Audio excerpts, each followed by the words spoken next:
when you think there were 31 points between them in the league, 2 decisive City wins in that campaign. But on neutral soil today, it counted for very little. Very proud, and rightly so, Erik ten Hag, a Wembley winner now in both his seasons at United, the League Cup last year, and this extra special success today. I think he might be enjoying this as he's walking up the steps. Eye contact, head held high. And he's in the record books of Manchester United, our 13th triumph in this competition, just one behind Arsenal now. Good performances, players that haven't played much football. Martinez couldn't last the full 90 minutes, but played his part.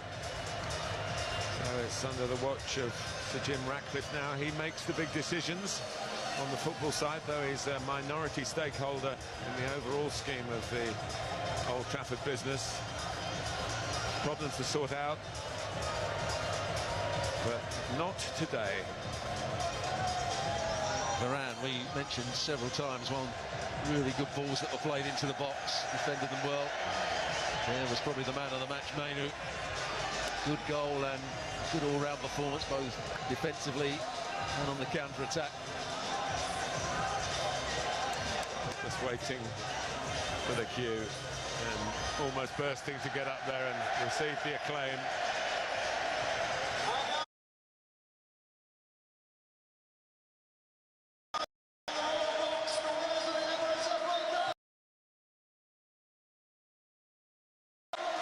It must have been the most difficult week for Erik ten Hag. Maybe being told that his time is coming to an end, maybe not. Maybe this has turned a few thoughts in a different direction, but what we can say, the Dutchman put on a masterclass of coaching to outwit a side that has won 4 Premier League titles in a row, the side that beat them here in the FA Cup final last season.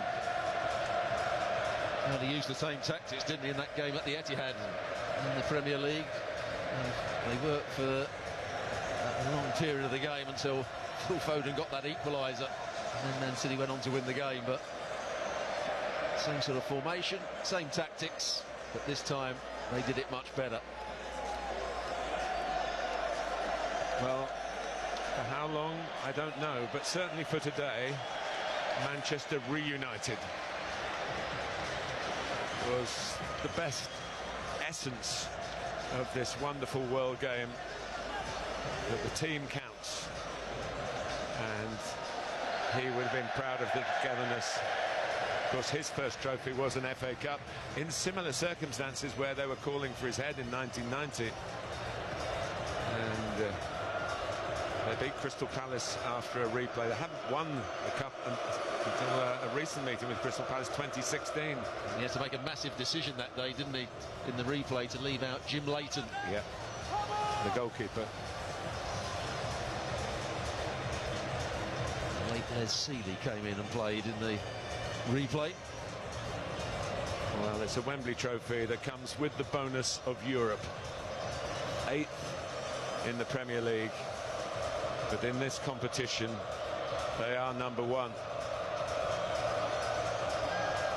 Manchester United are today the pride of Manchester and the much cherished prize as winners of the 2024 FA Cup.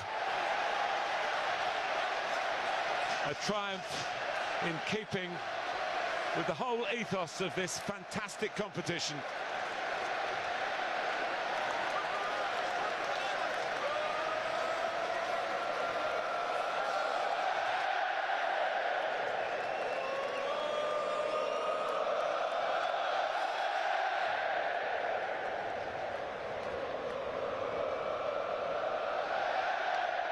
Well, it will be passed down the line, Stuart, and everyone has played a part, who's been on that pitch today, and the journey they've got through against the odds. I was here for the Coventry game where it looked as though they'd lost 4-3.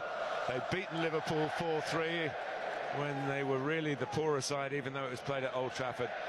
And that old expression, if your name's on it, you're going to get moments like this. Their name is certainly on it now.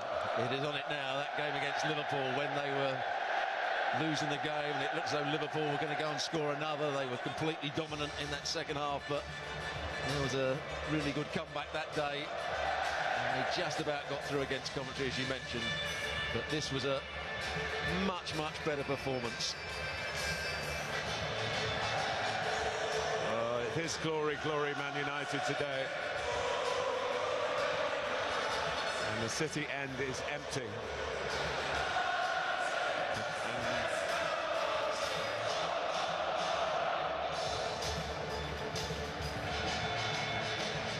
Almost from the first minute, Stuart, when Marcus Rashford had that run and made Manchester City suddenly look a little bit vulnerable, a little bit sloppy, a little bit maybe not quite as focused as they would be if they hadn't won the league 6 days earlier.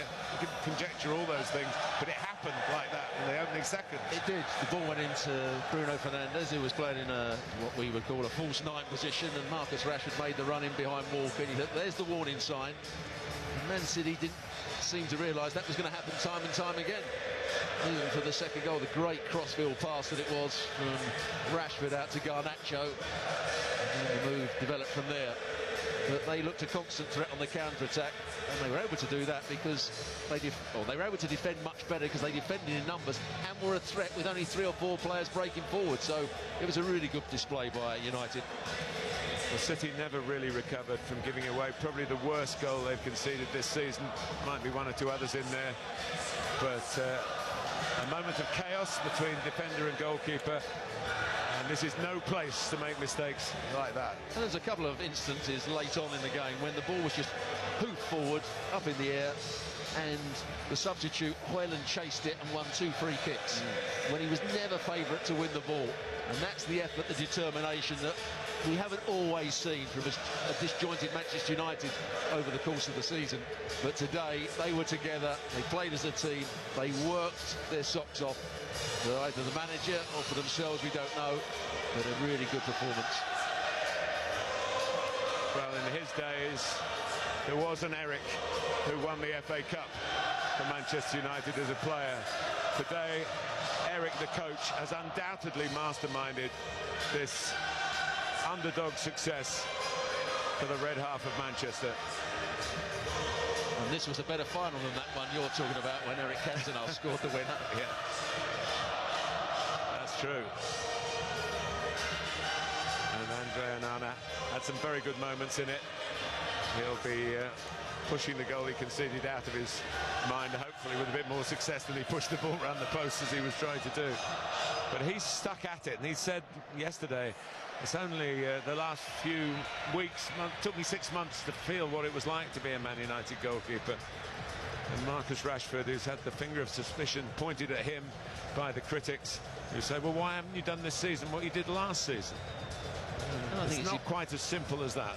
No, but I think his body language at times hasn't been particularly good. His work rate hasn't been particularly good. Sometimes that comes through a lack of confidence. When your form is gone, you look as though you're not working quite as hard. But today he worked really hard. He tried to carry out the game plan that Erik ten Hag and his staff were hoping to implement. And Rashford played his part as well. That spells it out for you, doesn't it? The winners 2024 of the Emirates FA Cup, and the champagne corks can pop and the real celebrations can start. And sometimes in the FA Cup you might get a lucky win. Manchester United